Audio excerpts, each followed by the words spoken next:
하루 일과를 정신없이 마치고 퇴근길에 서면 생각나는 게 있습니다. 식당에서 요리사가 정성스럽게 만들어준 맛있는 한 끼. 신선한 재료로 만든 밥상은 고된 마음을 달래고 지친 육신을 다시 건강하게 만들어줍니다. 그 밥상의 힘을 알기에 20년째 즐겁게 주방에 서는 사람이 있습니다. 안녕하세요. 정호영 셰프입니다. 반갑습니다. 쌀쌀해지는 가을, 그가 많이 활용하는 생선은 고등어입니다. 고등어를 이제 소금하고 식초에 절이는 요리인데 그것도 이제 회처럼 드실 수 있는 요리입니다. 12,000~13,000원 한 마리에? 고등어로 이제 12,000~13,000원까지 주기는 사실 비싼데 그래도 저희는 이제 필요한 재료는 써야 되니까. 기름기를 잔뜩 머금은 가을 고등어는 셰프의 식탁에 빠질 수 없는 재료입니다. 하지만 고등어 구하기가 쉽지 않습니다. 최근 2년 새 수확량이 급격히 줄었기 때문입니다. 10년 동안 변함없던 고등어 가격도 2배로 껑충 뛰었습니다. 지치회는 식감이 이제 흰살 생선이 가지고 있는 아주 이제 좀 찰진 식감이 이제 특징이고요. 지금이 제철이라는 쥐치 역시 최근 가격이 많이 올랐습니다. 이 지치 자체를 정말 회로 먹어도 아까운데 지치로 만든 국내산 지포는 저 진짜 구경할 수가 없으니까. 흰살 생선 특유의 담백함과 단단히 씹히는 식감이 마치 보고와 같아 미식가들에게 인기가 많다는 쥐치. 서민들의 생선이 어느 순간 고급 횟감이 됐습니다. 예전에 이제 부산이나 이쪽에 이제 금태라는 생선이 많이 잡히기 때문에 이 생선을 처음에 이제 구이로 판매를 할 때 좀 연세 있으신 분들은 이거 싸구려 고기를 여기서 팔고 있다고 이런 말을 들을 정도였는데 지금은 사실 구하기도 힘들고. 한때 발에 찰 정도로 많아 싸구려 취급을 받았던 금태 역시 그 위상이 달라졌습니다. 특히 제주산 금태의 몸값은 부르는 게 값이라고 합니다.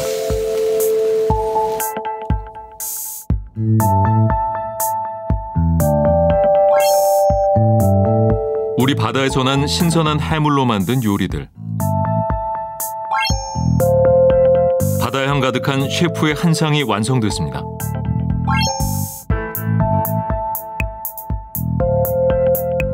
맛있는 한 상에 손님은 즐겁지만 셰프의 고민은 깊어집니다. 이제 매장을 운영한 지는 10년이 좀 넘고 요리는 이제 23년째 하고 있는데 갈수록 좀 바다에서 나오는 생선이 좀 부족한 느낌이에요. 좀 줄어들었다 이런 느낌이 들어서 생선만큼은 조금 진짜 맛있지만 이 가격이면 충분히 나도 돈을 내고 먹을 수 있다 이런 요리를 하고 싶은데 그게 갈수록 힘들어지는 것 같아요. 수천 년 동안 우리 밥상을 건강하게 만들어준 어부와 바다. 그런데 요즘 바다가 이상합니다. 1년 생활할 정도 수입을 했는데 지금은 그때 한 10분 1 정도뿐이 안 돼요. 너무 저 물매기가 안 잡혀요. 정말 거짓말처럼 없습니다. 없어. 바다가 죽었어요. 죽어가고 있어요. 거의 대부분이 타지로 이제 떠났지. 예전에는 이렇게 동네가 시끌벅적했는데 지금은 너무 조용해진 것 같아가지고 한편으로 마음이 좀 안 됐네. 우리 어촌도 달라지고 있습니다. 서서히 소멸이 될 것이고요. 이는 우리 인간으로 보면 심장에서 가장 먼 손가락, 발가락부터 썩어가는 이런 현상과 동일하다. 저는 이렇게 생각을 하고 있습니다.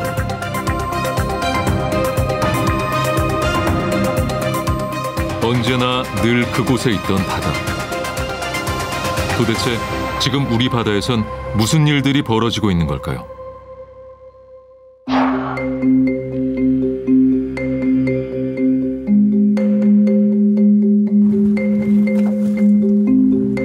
잔잔한 파도가 있는 마산하포구 일대에는 양식장이 많습니다.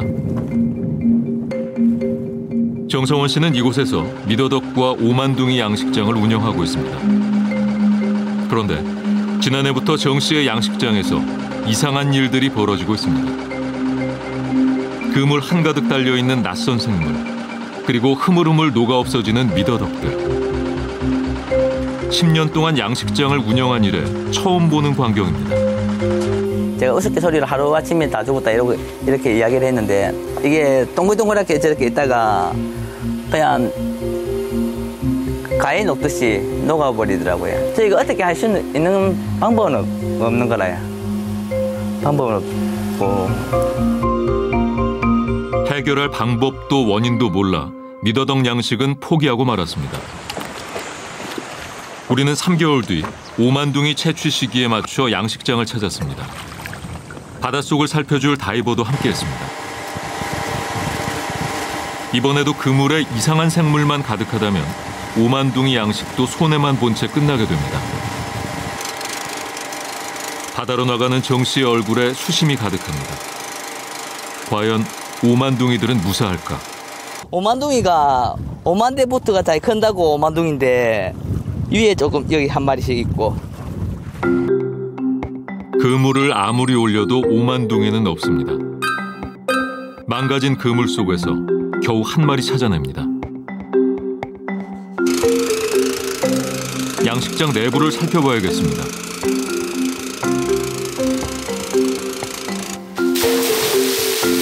그런데 바닷속을 살피러 간 다이버가 금세 올라와 이야기를 전해줍니다.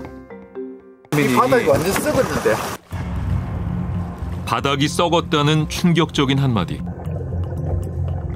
도대체 그가 목격한 바닷속은 어떤 모습이었을까? 양식장 그물에 가득한 투명한 생명체, 바로 유령멍게입니다. 파도가 잔잔한 바다에서 잘 자라는 이 생물은 엄청난 번식력을 자랑하는 바다의 무법자입니다. 주로 양식장에 살면서 양식종이 살 자리를 차지하고 성장을 방해해 해양 생태계 교란 생물로 지정됐습니다.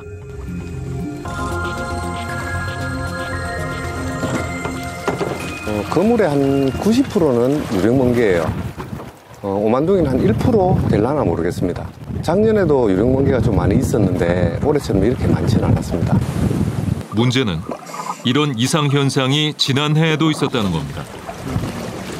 예전에는 이렇게 좀 많이 왔어요. 제가 촬영해놓은 사진 찍어놓은 것들. 이게 이래 붙어 있었거든요. 이게 다 오만둥이에요. 오만둥이에요? 네. 잘 자라던 오만둥이들이 보름 만에 모두 폐사한 겁니다. 9월 14일 날 같은 연도 같은 의장이거든요. 21년 8월 30일 이렇게 붙어 있었는데 9월 14일 날 약 10일 뒤에, 아니 20일 뒤에 이렇게 됐어요. 결국 2년째 수입이 없었다는 정성원 씨.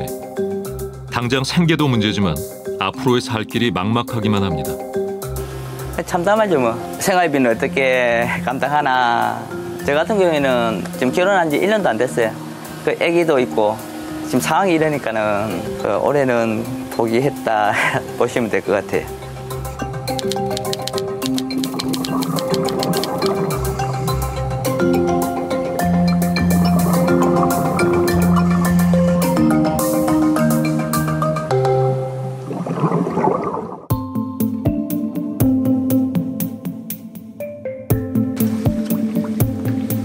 우럭양식장을 운영하고 있는 강남태 씨.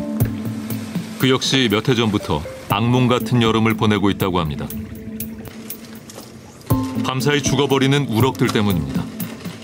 제일 처음에 왔을 때 가장 먼저 보는 게 다른 것도 안 쳐다봅니다. 내가 먹고 싶은 물도 안 마시고 고기부터 폐사가 어떻게 떠가 있는가 그거부터 먼저 보고 폐사가 몇 마리 발생을 했을 땐 그물을 들어봅니다. 가라앉아 있으니까 폐사체가. 어느 날 하루아침에 고기 그물을 들어보면은 굉장히 많이 폐사가 되어 있거든요. 그러면은 정말로 자포자기합니다. 내가 이렇게 열심히 키웠는데 깊은 회의감이 들고 자괴감도 생기고 이 업을 정말로 해야 되나 말아야 되나 괜히 억울하죠. 모든 것에 억울합니다. 그때는. 치어를 건강한 성어로 키우려면 꼬박 2년 동안 정성을 쏟아야 합니다. 하지만 우럭들은 뜨거워진 여름바다를 견디지 못하고 폐사하기 시작했습니다. 그렇게 폐사한 우럭은 무려 5만여 마리. 당시는 올여름 키우던 우럭의 대부분을 잃었습니다. 특히 요 근래 지구온난화 현상으로 아마 남해안 그 양식장들이 거의가 아열대화 되었죠. 그로부터 지금 폐사가 굉장히 심해지고 있고, 특히 작년에는 굉장히 한 그 우럭 양식 그 어장에서 폐사된 양들을 보면은 50% 이상일 겁니다. 때로는 전멸한 어장이 있고, 그래서 우리 어민들은 이제 우럭을 키울 수 없는 그러한 상황에 직면했습니다.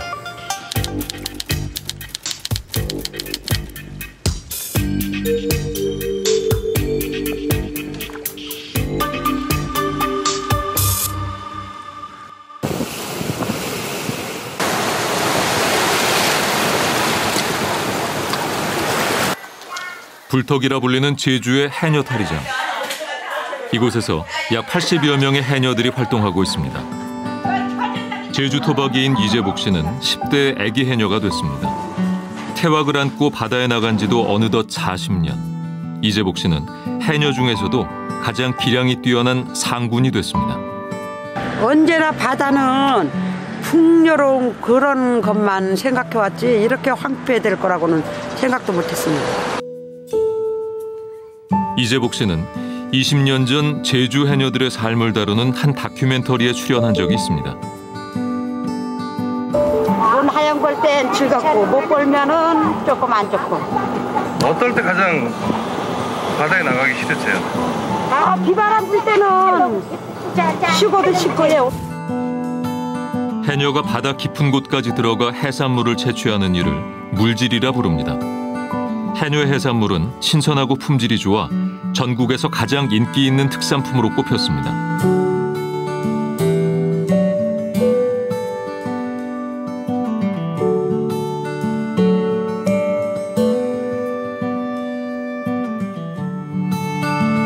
고됐지만 일한 만큼 해산물을 안겨줬던 바다. 풍요로운 바다밭 덕분에 해녀들은 생계를 이끌어갈 수 있었습니다. 지난 10월 제주 뿔소라를 잡기 위해 해녀들이 물질에 나섰습니다. 뿔소라를 보호하기 위한 금채기 이후 첫 수확. 기대를 안고 해녀들이 바다로 들어갑니다. 하지만 아무리 둘러봐도 새하얀 바위뿐 뿔소라는 하나도 보이지 않습니다. 저 먼 바다까지 갔는데 이제 먼 바다 가도 아무것도 없어요. 정말 거짓말처럼 없습니다. 없어요. 드디어 물질이 끝났습니다. 해녀들이 지친 몸을 이끌고 하나둘 무트로 올라옵니다. 하루 종일 물속에 있었던 이재복 해녀도 잡은 소라를 꺼내봅니다. 보물찾기입니다. 몇 년 전에는 100kg 이상도 잡았거든요. 근데 오늘 보시다시피 오늘 그래도 많이 잡힌 거예요. 작년에 30, 40kg, 20, 30kg. 망사리에 담긴 해산물이 너무 무거워 남편을 비롯해 모든 가족들이 나와 돕던 때가 있었습니다. 그러나 요즘엔 혼자서도 충분히 들 만큼 수확이 적습니다. 거기에 해초가 있어야 되는데 해조류가 하나도 없는 그건지는 몰라도 벽화 현상도 있는 것 같고 어쨌든 먹이가 없으니까 거기로 안 갔지 않을까요? 없지 않을까.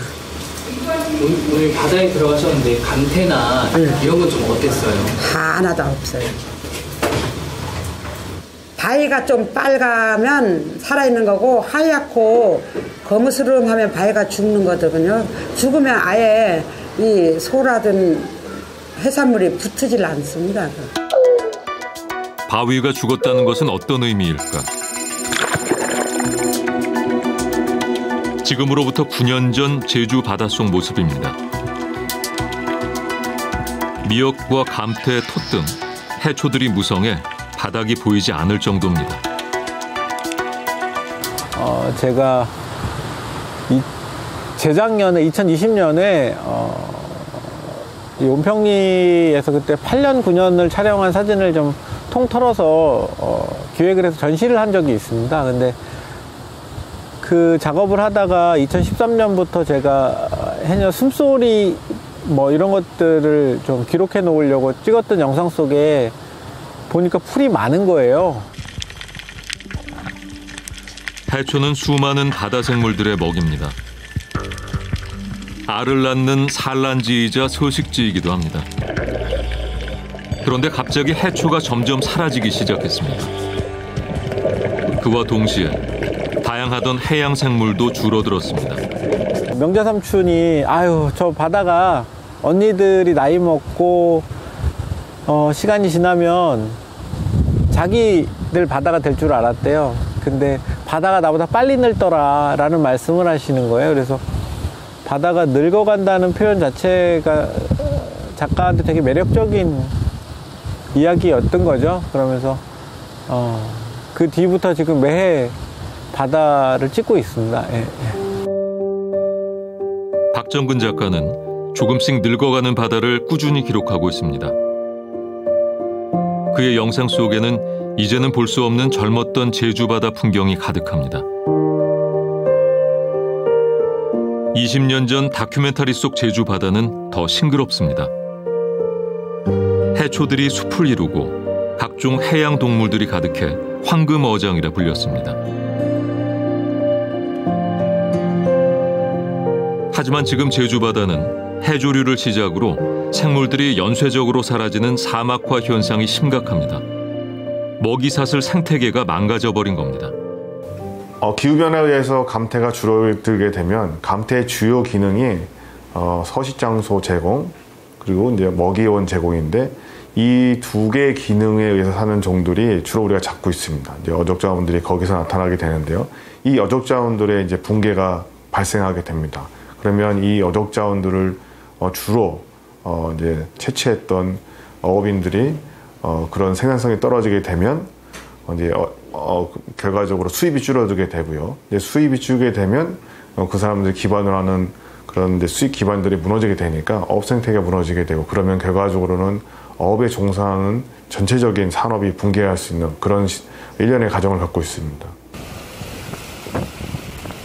해조류와 해산물이 사라지는 것은 바다밭에서 삶을 일구어가는 해녀들에겐 치명적인 일입니다. 최근 7년 동안 해녀들의 마을 어업 생산량은 3분의 1 수준으로 줄어들었습니다.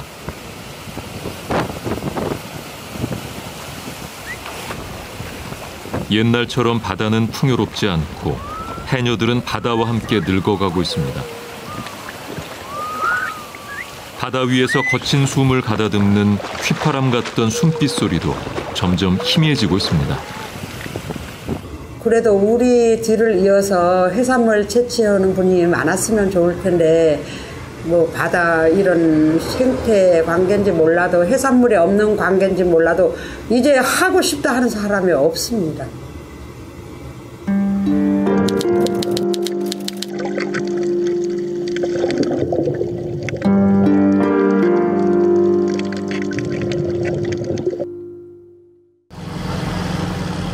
그렇다면 아주 깊은 바다는 어떨까? 사람들이 길을 따라 이동하듯 바다 물고기도 잘 다니는 길이 있습니다. 어부들은 그 길목에 그물을 놓았고 그 길은 곧 뱃길이 됐습니다. 뱃길을 따라 40년째 동해바다를 항해 중인 고석길 선장. 오늘 뭐 새치도 잡고 대구도 잡으러 다녀요. 원래 이맘때는 오징어 잡으러 다녀야 되는데 오징어가 안 잡히잖아요. 하루에 보통 한 기름을 4드럼에서 5드럼을 쓰거든요. 오늘 기름값이 2만 원 떨어졌는데 24만 뭐 1,000원이가 얼마 되는 걸로 알고 있어요. 그러니까 이제 뭐 4드럼 벌써 그것만 해도 거의 돈이 많잖아요. 그러니까 워낙 경비가 많이 지출되니까 움직이지 못하고 있고. 오징어는 야행성입니다. 이 특성을 이용해 밤에 불을 밝혀 오징어를 잡는데 이때 사용하는 집어 등에 기름이 많이 듭니다. 기름값은 오르는데 어획량은 계속 줄어 손해가 이어지자 평생 오징어를 잡던 고 선장도 최근 어종을 바꿨습니다. 하지만 잡어잡이도 시원찮기는 마찬가지입니다. 그물 놓기가 좀 걸끄럽네. 이게 지금 계속 어군이 형성되는 게 이 부분에서만 형성이 되거든요. 그런데 지금 거기 지금 오늘 같은 업종배가 3척 나와서 그물을 놨어요. 그러니까 좀 힘들죠. 먼저 온 배들이 고기들이 다니는 길목에 이미 그물을 쳐놓은 겁니다.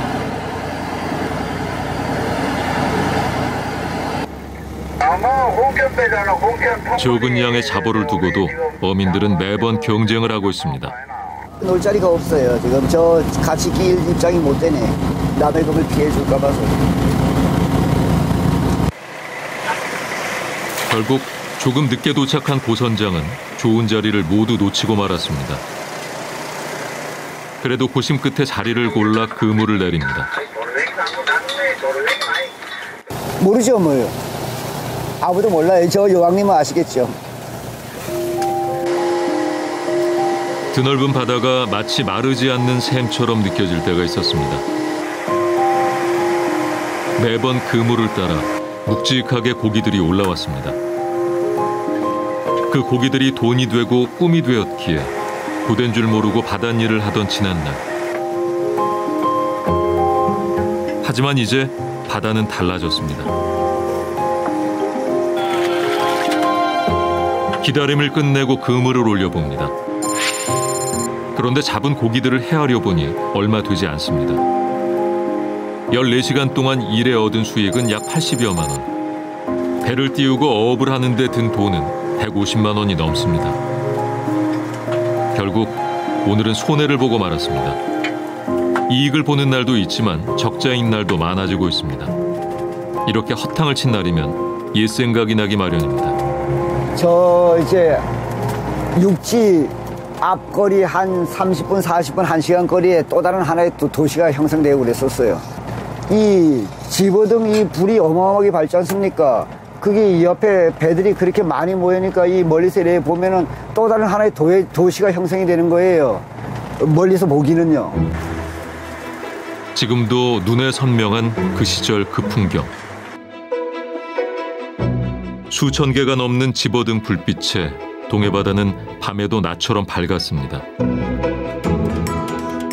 오징어잡이 배가 100여 척이 달했고 모든 배들이 나가기만 하면 만선이었습니다. 오징어를 가득 실은 배들이 줄지어 들어오던 묵호항에도 활기가 넘쳤었습니다.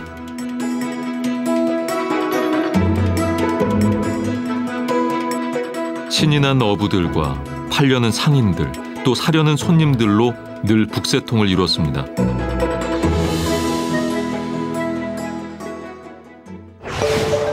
하지만 오징어가 사라지면서 어판장의 풍경도 달라졌습니다.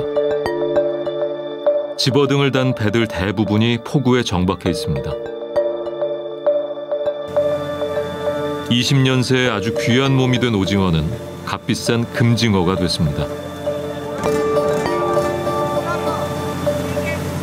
오징어가 그래 안 나와. 그럼 30년 전이랑 지금이랑 오징어 비교하면은 얼마나? 아이고 많이 비싸지. 1도 안 되지 뭐.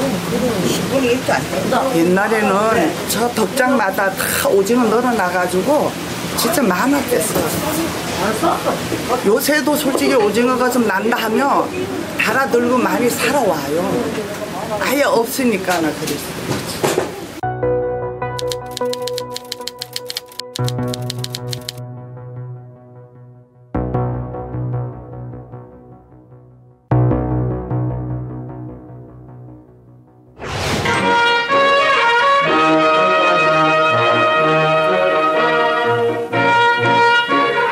여기는 동해안의 풍요로운 어촌. 속초 거진을 중심으로 한 이 일대 어촌들은 지금 명태잡이철을 맞아 활력에 넘쳐 술렁이고 있습니다. 동력선을 이끌고 신바람 나는 어로 작업을 하기에 이르렀습니다. 지난 70년 한 해 동안에 이 지역에서 올린 어백권은 10만 281톤으로 50억 원이라는 어민 소득을 가져왔습니다.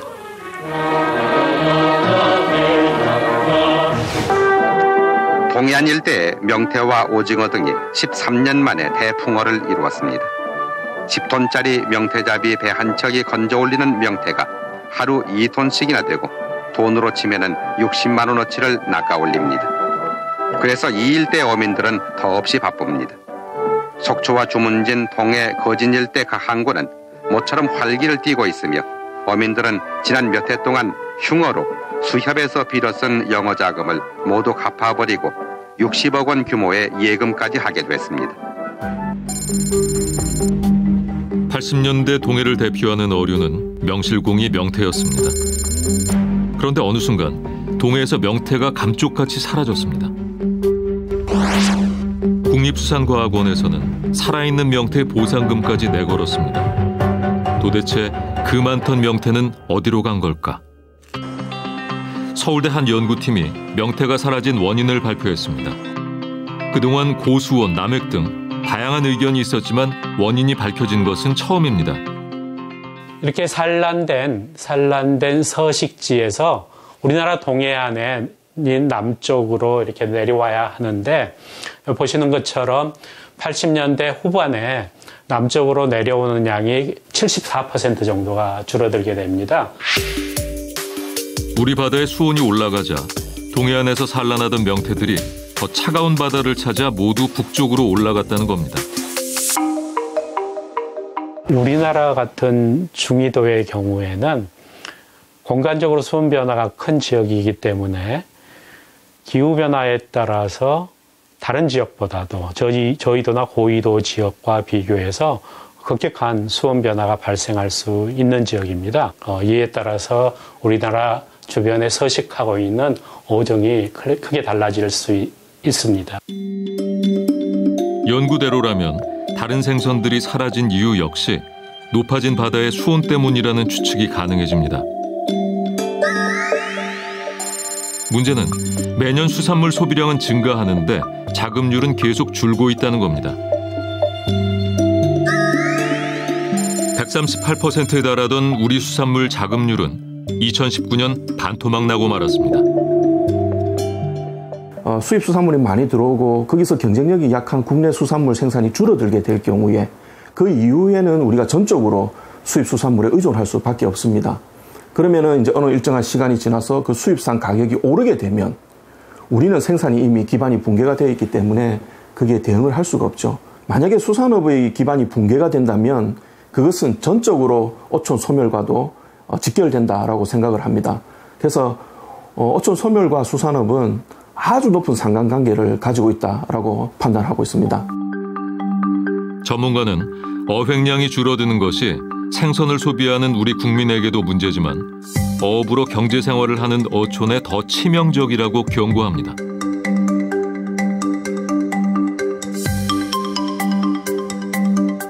남해의 중심 어항 삼천포. 삼천포 하면 쥐포, 쥐포 하면 삼천포를 떠올리던 시절이 있었습니다. 1960년부터 80년까지 삼천포에서 국내산 쥐포의 90%를 생산했기 때문입니다.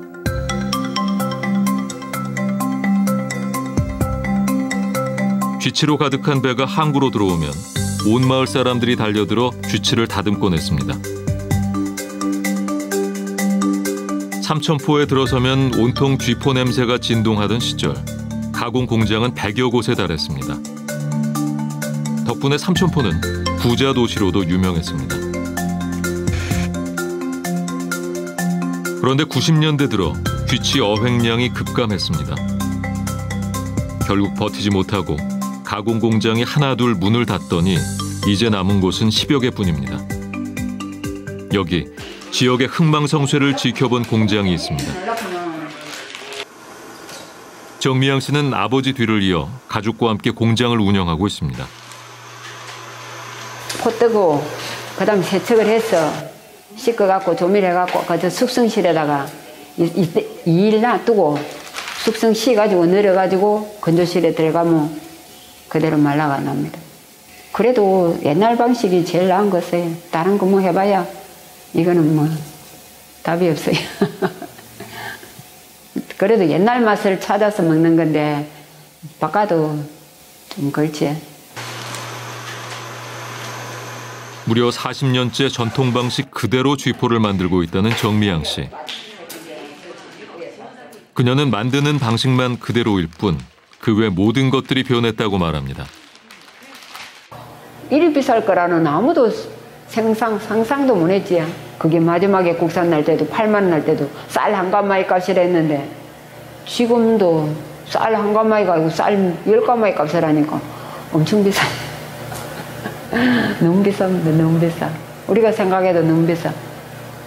그러니까 20몇 년, 한 30년 전에도 많이 나가지고 우리 공장 이게 뭐 천장까지 다 또 쌓아놓고도 했어요.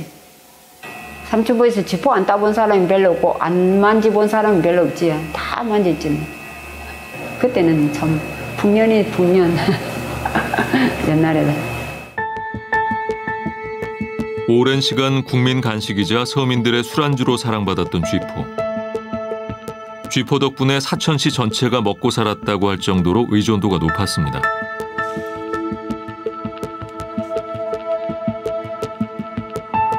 그래서 쥐치 감소는 사천시 경제의 직격탄이 됐습니다.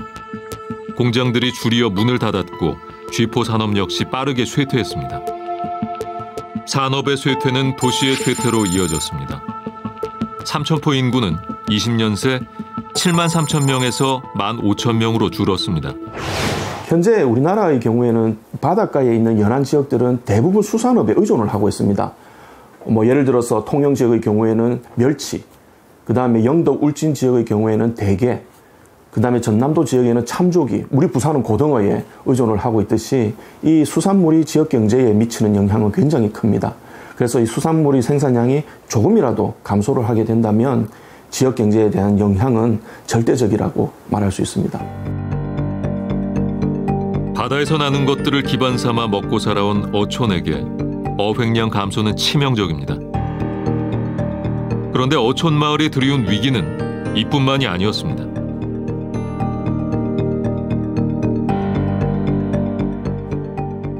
여기 지금 저희가 걷고 있는 데가 지금 원래 하천가였거든요. 내천년. 여기 복귀하기 전에는 저희 또래 애들이랑 막 여기서 물놀이도 하고 막 돌 갈아가지고 주스 놀이도 하고 그러던 곳인데 지금은 복귀가 돼가지고 도로가 되어버렸고 시끌벅적했지. 저희 때까지만 해도. 저희 때 이후로 한 2, 3년 후부터는 애들이 뚝 없어지더라고요. 보니까는 지금 보니까는 너무 조용한 마을이 됐더라고요. 한때 오만둥이 마을로 불리던 창원의 욱곡마을. 젊은 사람들이 하나 둘 마을을 떠나면서 고령화가 시작됐습니다. 마을 토박이인 정성원 씨는 이대로 마을이 사라질까 걱정입니다. 30여 년 전 정 씨가 자랄 때만 해도 아이들의 웃음소리로 가득했다던 마을. 하지만 마을에서 아이가 태어나지 않은 지 오래입니다. 어린 정 씨가 자랐던 옛날 집도 폐허가 됐습니다. 분명 오만둥이로 마을 전체가 풍요롭고 또 떠들썩했을 때가 있었는데 그 풍경은 이제 추억 속에만 존재합니다. 노년층도 되게 많아지고 중년층이 이제 없어진 것더라고요. 해보니까는 중년층이 없으니까 당연히 이제 애들도 없어지고 그게 배가 아닌데도 지금 와서 보니까는 되게 소중한 모습인 것 같아요. 보니까. 2012년 15만 명에 달하던 어가 인구는 9만 명으로 줄었습니다. 그중 고령화 인구는 40.5%나 됩니다. 어촌 소멸이 코앞으로 다가왔습니다.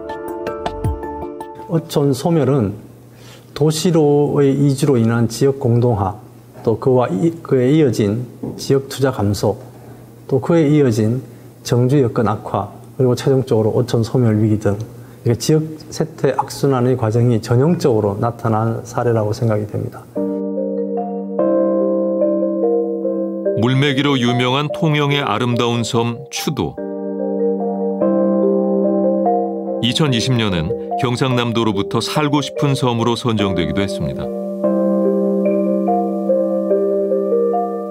그런 추도에서 지금 가장 귀한 것은 바로 물입니다. 물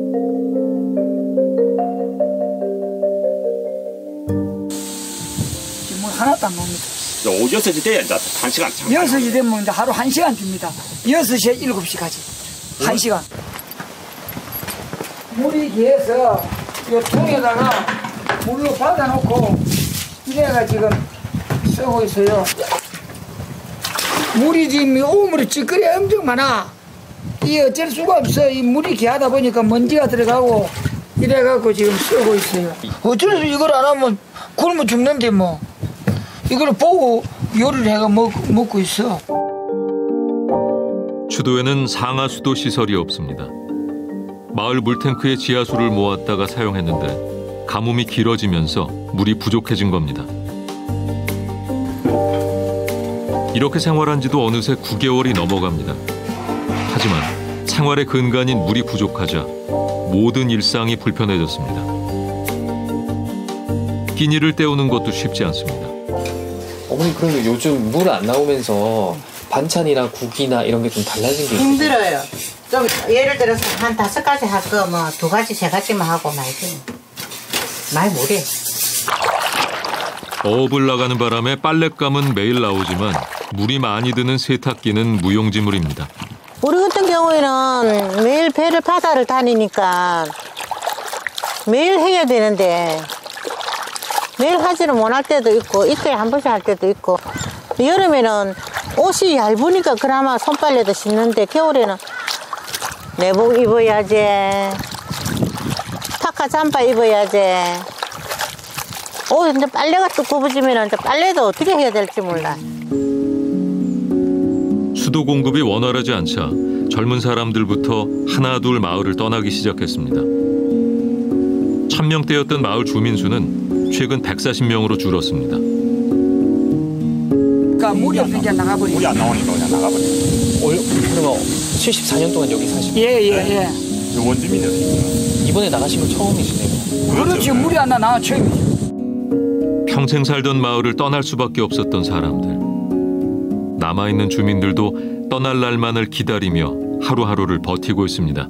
아름다운 섬이 아니고 말하자면 폐허되는 섬이라고 봐야 돼. 사람이 물이 없으면 아무것도 안 됩니다 지금. 여기서 지금 나도 지금 살기가 싫어가지고 나도 지금 밖을 나가려고 하고 있어요. 그런데 상수도가 없어 불편을 겪는 건 추도 사람들만이 아닙니다.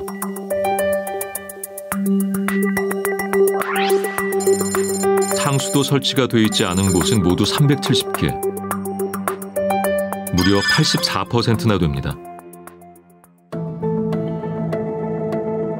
어촌에 부족한 인프라는 수도만이 아닙니다.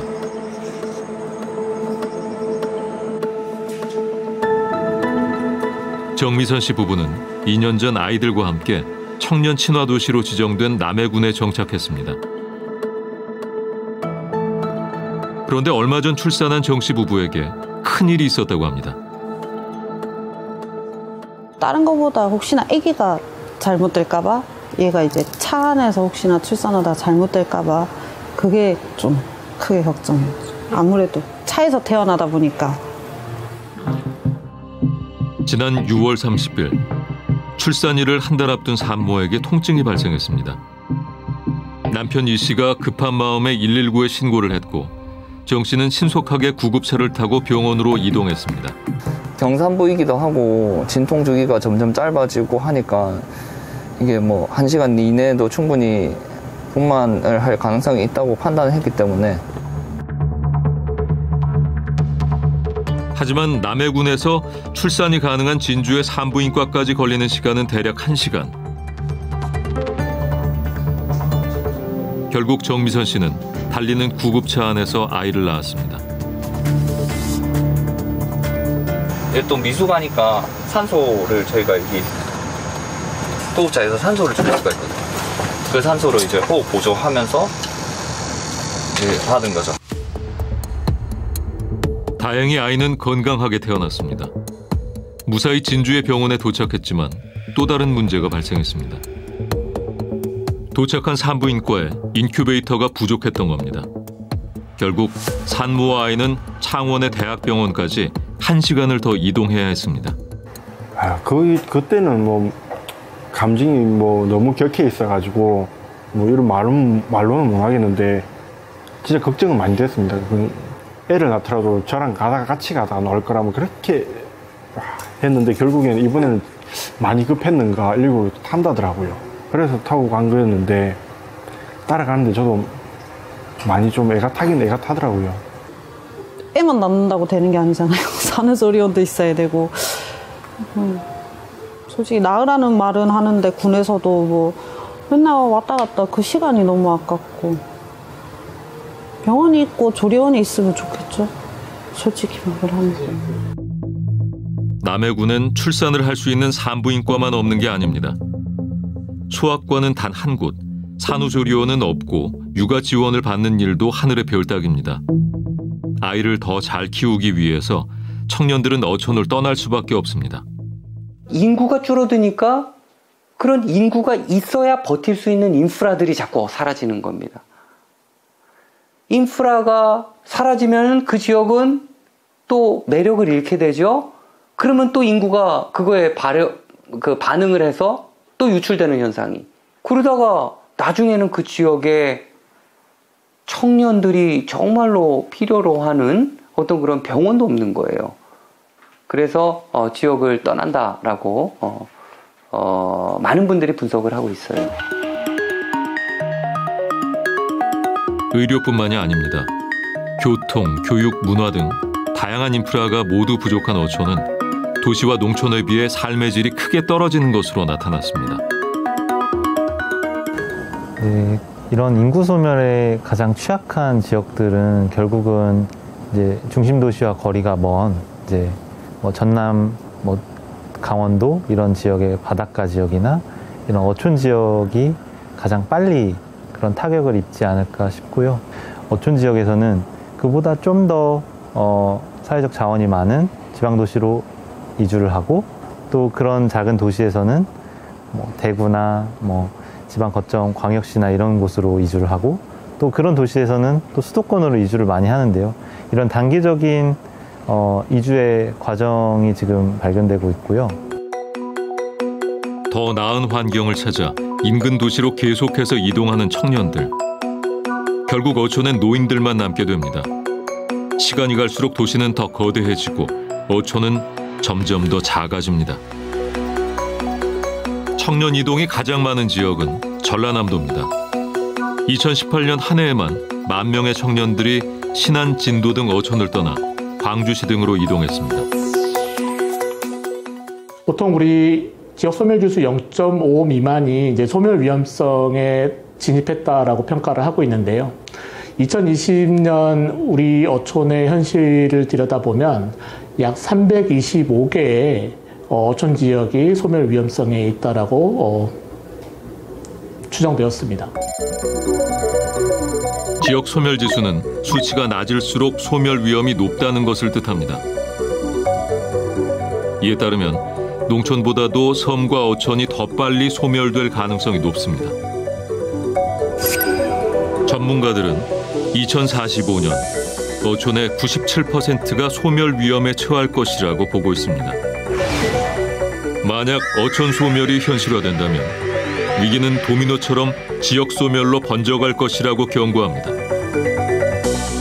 그죠? 이 농수산물들이 얼마나 도시민한테 중요합니까? 그리고 점점 이렇게 무역 분쟁이 일어나는 과정에서 얼마나 중요해지고 있습니까? 저희는 같이 사는 방법을 지속적으로 모색해야 된다라는 것. 그래서 단절화된 공간을 염두에 두고 정책이 나가지 않았으면 좋겠다.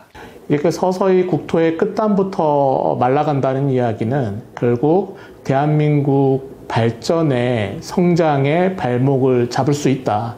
그렇기 때문에 이 섬과 어촌의 소멸을 우리 국민들이, 국가가 간과해서는 안 된다. 저는 이렇게 생각을 합니다. 통영시에서 최서남단에 위치한 섬 갈도. 10년 전만 해도 이곳에 14가구, 총 33명의 주민들이 살던 작은 어촌이 있었습니다. 하지만 지금은 단 한 명만이 살고 있는 사실상 무인도입니다. 박봉식 씨는 갈도 어촌에서 나고 자란 토박입니다. 어촌이 사라지면서 통영과 갈도를 오고 가며 살고 있지만 그에게 갈도는 애틋한 고향입니다. 나는 제일 불편한 게 지금 이제 여기서는 살려고 하면 이제 순창군부터 제일 불편해. 배를 집안을 못 하니까. 텅 빈 섬에서 박 씨는 잃어버린 고향을 추억합니다. 어떻게든 마을을 되살려 보고자 자주 어촌에 들러 생활하지만 쉬운 일은 아닙니다. 섬에 그 주민들 뭐 한 20명 중에서 15명이 배를 가 있다고 하면 그 어린이들은 괜찮은 거지. 우리 없이 살진 않았어. 묵고 사는 데는 지장 없었고 다른 데보다도 이 어촌이 자원이 풍부하다니까. 갈도는 육지에서 먼 섬으로 각종 해산물이 풍부했습니다. 평지가 많아 농사를 짓기에도 좋았습니다. 덕분에 마을 주민들은 단란하고 또 풍족하게 지낼 수 있었습니다. 하지만 10년 만에 어촌은 지도에서 완전히 지워지고 말았습니다. 안타깝지요. 어쨌든 살려보려고 노력을 하는데 그게 마음대로 쉽게 안 되네요. 갈도에는 어촌계 원대로 사람도 살고 하는데 무슨 어촌계 설립된단 말이야. 이런 식으로 말을 뱉으면 나버리니까 이 설립이 하기가 좀 너무 힘들어지는 거예요. 근데 보시다시피 뭐 지금 어디 가도 배가 많다 아닙니까? 배가 많고 이러다 보니까 사람들이 인정을 안 해주는 거라. 그러니까 설립을 하고 싶어도 지금 어려운 게 많습니다. 귓가에 넘치는 바다 지금 이 순간에도 우리의 고향이, 우리의 어촌이 사라지고 있습니다. 항해하는 법을 알아 뱃노래 큰 차를 풀면 옆 사람이 안 보이세요. 그러면 뭐 시간이 많은 사람은 새벽에 일찍 나와서도 하고 근데 그건 자기 몫이니까 키로수 따라가 돈을 주니까 그러면 아들도 학교 갔다 와서도 또 따주고 껍데기도 벗기고 그랬죠. 그래서 삼성보에서는 50대 넘는 사람 치고 그 밑으로 싹 다 대학을 다 나왔어요. 안 나온 사람이 없어요. 영 가기 싫어갖고 안 간 사람이나 안 갔을까. 그 정도로 돈도 흔했고 그때는 참 괜찮았지. 아침에 보면은 새벽 바다에 갔다가 이제 생산해가지고 이제 수산집에 넘겨주는 풍경이 있어요. 그게 이제 하루 이제 새벽에 일찍 나가지고 고생해서 이렇게 넘겨주는 게 보람차고 그런 게 이제 또 서로 이제 동네 사람들끼리 마주쳐가지고 이야기도 하고 그런 경우가 있는데 그런 모습이 좀 활기차고 아까 이야기하듯이 활기차고 조금 이제 어촌 같은 그런 활력소가 넘치는 모습인데 그 모습이 제일 그립 것 같아요 보니까. 뱃노래